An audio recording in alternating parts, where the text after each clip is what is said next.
And for more now on U.S. intelligence gathering methods, we're joined in the studio by Mauro, who is a national security analyst. And I guess the first question is, how much of a black eye is this for the U.S.? We keep hearing about these. It's like drip, drip, drip. Brazil, Dilma Rousseff says she's not coming for a state visit. Now Mexico, France today. When does the dripping stop, I guess, is another question. Sure. Well, I think that international opinion and international governments have long understood that the U.S. and other countries spy on them. So I don't think that this is a tremendous new revelation, unless it comes out that you truly do have millions of civilians in allied countries that are being spied upon. But if we look at how the Snowden revelations have come out, there's a consistent pattern, which is where the initial revelation comes out and everyone is shocked. But then once the facts come in, it's not quite as shocking as we were originally led to believe. Snowden once said that if he wanted to, he could have hacked into President Obama's personal email. So he sometimes exaggerates things. Well, let me ask you this, because this was a quote that I picked up on today preparing for this interview. Alain Charat, who's a former French general, an expert in electronic warfare, is quoted another news organization. In the past, there have been proven examples of NSA wiretapping that cost French companies lucrative contracts in Brazil and Saudi Arabia. Now, the United States has made a lot of allegations towards China about corporate espionage. But if this is true, what happens with those kinds of arguments? They have to fall flat, don't they?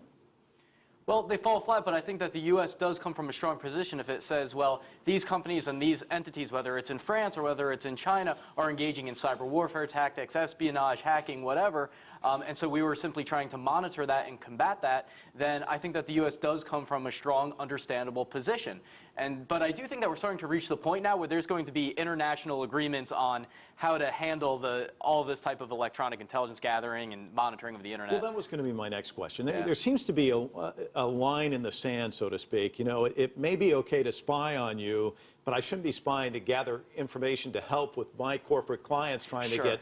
And if it appears that the United States is doing that, and they're the ones kind of hitting the bully pulpit saying this has got to stop, what do you think is the next step in that regard?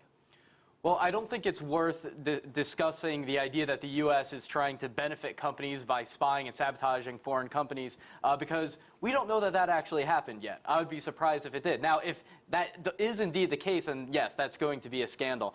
But again, look at the pattern ever since Snowden started releasing this information. We hear big stories, like right now they're saying that the U.S. collected the phone conversations of something like 70 million phone conversations in France over a 30-day period. I'm willing to bet that that's an exaggeration, that it's probably not the actual content of the conversations. It's similar to something that the U.S. was doing to its own citizens, where just data of who was calling who, which numbers were contacting who, was collected so that that database could be searched if deemed necessary. It almost seems like the real question here is, who is the NSA not spying on? It seems like not only foes but friends, internally, people in this country. How widespread is this? You're an expert on this sort of thing. Well, it's definitely happening internationally and all over the globe, but how do you define spying? Are they listening in on the conversations that you're having with your family members? No. That's what the headlines led people to believe in America, but in America, when the initial so-called scandal broke, that's what all the Americans thought. They thought that all of our conversations were being recorded. That's not what it was. The NSA was collecting the database so that if they find an American number is calling an al-Qaeda terrorist, they can then go into that database and match that up. And so it's not like they're just recording conversations and then saying, okay, I want to see what this person was saying on such and such date. The U.S. president talked to his French counterpart, said we're going to review things, there may be some changes. What kind of changes do they need to put in place here in the United States? Well, I think that that's going to have to be done particularly with NATO, because NATO is a special alliance, and so when you have these type of agreements going on, particularly without the knowledge of the host government, this is going to, I think, lead to a whole new series of international treaties in relation to how you share this intelligence and how you collect it. And this is just kind of entering into the 21st century. Modern day treaties aren't prepared for this type of thing. So it might be a good thing in the long run. It might be. All right. Brian Mauro, thank you so much for your time. Appreciate it. Thank you.